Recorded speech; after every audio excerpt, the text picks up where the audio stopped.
মারা গেছে একজন মহিলা জায়গাতে। একজন মহিলা মারা গেছে। গাড়িটা লোকে করে লইছু ইয়ান থেকে বেরি নাম ছিল বাড়িয়ানো ভিতরে দেব এই গাড়িটা লোকে করে না ফলাইছে। ওহো, মানে রাস্তার মহিলা মারা গেছে। হ্যাঁ হ্যাঁ। কিছুদিন আগে আমি চিটাগাং থেকে ঢাকা যাচ্ছিলাম। ঘটনাটা ঘটেছে কুমিল্লার ইলিয়টগঞ্জে। একটা স্টারলাইন বাস আমাকে খুবই বেপরোয়া গতিতে ক্রস করছে। তখন আমার ক্যামেরাটা অন ছিল না। কিছু দূর যাওয়ার পরেই আমি দেখি একটা কার অ্যাক্সিডেন্ট। যাত্রী সহ কারটা খালের মধ্যে পড়েছিল।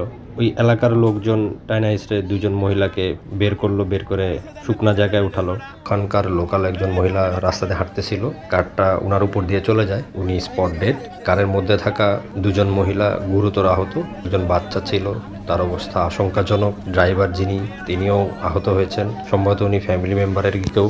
এই স্টারলাইন বাসটাই এই কারকে ক্রস করার সময় লাগায় দেয় পিছন সাইডে। এই কারটা কন্ট্রোল হারায় ফেলে এবং খালের মধ্যে নামায় দেয়।